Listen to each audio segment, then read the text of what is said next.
এই যে নসিহতগুলো করছি, যারা আনম্যারিড, তোমার জন্য এগুলো শোনার চেয়ে বেশি দামি। এই ডিসিশনটা এত এত গুরুত্বপূর্ণ যে জীবনে যদি এটাতে ভুল করে ফেলেন কখনো, সারাটা জীবন আপনাকে এই বোঝাটা দাও যে আমরা এখন কি কি কাজ করলে কিভাবে স্টার্ট করব আর কিভাবে আমরা এটাকে সলভ করতে পারি। এই সলিউশনটা দুই রকম। এক নম্বর হচ্ছে যারা অলরেডি পরিবারে ঢুকে গেছেন তাদেরকে অন্য জায়গা থেকে শুরু করতে হবে। মানে যারা অলরেডি পরিবারে ঢুকে গেছেন আপনাদেরকে তওবা করে ফিরে এসে আবার শুরু করতে হবে। আর যারা পরিবারে এখনও ঢোকেন নাই, আপনারা এখনও সৌভাগ্যবান। এখন থেকে যদি আপনারা এই নসিহতগুলো মেনে চলতে পারেন, ইনশাল্লাহ আপনার পরিবারটা 8-10টা পরিবারের মতো হবে না। ইনশাল্লাহ রিজিকের ব্যবস্থাটাকে করে নেন, তারপরে ওদিকে যান। আপনার আপন ভাই হিসেবে আমি কথাগুলো বলছি, মনে করেন। এরপরে আপনি যখন বিয়ে করবেন, বললাম তো, মেয়ের জাস্ট দিনদারিতা দেখবেন। হ্যাঁ, এর উপর যদি সৌন্দর্য থাকে আলহামদুলিল্লাহ, বংশ ভালো হয় আলহামদুলিল্লাহ, মেয়ের অর্থ সম্পদ আছে আলহামদুলিল্লাহ। যদি এগুলোর কোনোটাও না থাকে, দিনদারিতা থাকে, জাস্ট ওটাকে দেখেন, আর কিছু দেখার দরকার নেই, কিছু দেখার দরকার নেই। এরপরে আরেকটা কথা বলতে ভুলে গেছি যে আপনি এই লেভেলে যাওয়ার আগে নিজেও পবিত্র থাকার চেষ্টা করেন।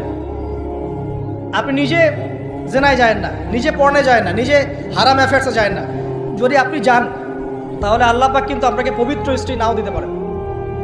এটাই আল্লাহ পাকের নীতি যে একজন পবিত্র মানুষ পায়। ঠিক আছে, যে যেমন আল্লাহ পাক তাকে তেমন মিলিয়ে দেন, এটা আল্লাহ পাকের একটা সুন্নাহ।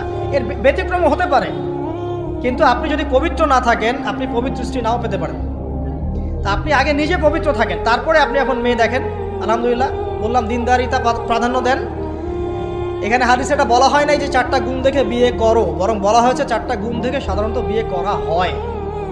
ঠিক আছে, করো আদেশটা এমন নয়, ইনকাহ কথাটা এমন নয়, বা ইনকাহু এমন নয়, তুনকাহু মানে বিয়ে সাধারণত করা হয়। কেউ টাকা দেখে, কেউ সৌন্দর্য দেখে, কেউ দেখে বংশ। তুমি দেখো দিন। নবীজি বলছেন তুমি দিন দেখো, নাহলে তোমার হাত ধুলে ধূসরিত হবে, মানে ধ্বংস হয়ে যাবে তুমি। আর দিন দেখার ক্ষেত্রে শুধু বাইরের গেট আপটা যথেষ্ট নয়, তার পড়াশোনা দেখেন, তার হিস্ট্রি ঘাটবেন, তার অতীতে সে কোথায় কোথায় পড়াশোনা করেছে, কি করেছে, খোঁজ খবর নেবেন। হুট করে তাড়াহুড়া করে কোনো ডিসিশন নিয়ে ফেলবেন, এটা খুব ভুল করে মানুষ। ঠিক আছে, তার হিস্ট্রি ঘাটেন যে সে কোথায় পড়াশোনা করেছে, কি করেছে না করেছে। তার পরিবারের বায়োডাটা ঘাটেন, তার পরিবারের সদস্যরা কেমন, নামাজ পড়ে কিনা, তার ইসলামের প্রতি কেমন ধারণা পোষণ করে। তার মাকে দেখেন, তার মা পর্দা করে কিনা, তার মা ইসলামের উপর আছে কিনা। তার নানিকে দেখেন, তার পরিবারবর্গকে দেখেন, তারপর আপনি ডিসিশন নেওয়াটা সহজ হবে। এগুলোর চেয়ে ব্যতিক্রমও হতে পারে। ওই আজারের পরিবারে ইব্রাহিমের জন্ম হতে পারে, ফেরাউনের আন্ডারে আসিয়ার জন্ম হতে পারে, থাকতে পারে, কিন্তু এটা ব্যতিক্রম।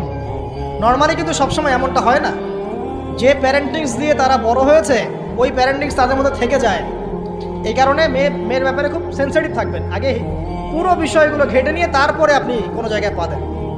তারও আগে ইস্তেখারা করবেন আল্লাহর কাছে যে আল্লাহ, আমি তোমার কাছে ইস্তেখারা করছি, আমি জানি না যে কোনটা আমার জন্য ভালো হবে, কোনটা খারাপ। আল্লাহ, এটা যদি আমার জন্য ভালো হয় সহজ করে দাও, যদি খারাপ হয় আল্লাহ দূর করে দাও। নিজের উপর চাপ নিয়েন না। তারপরে যদি দেখেন আলহামদুলিল্লাহ দিনদার, আর ডানে বামে দেখার দরকার নাই।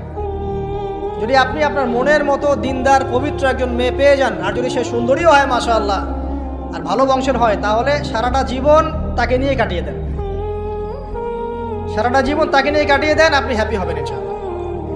ডানে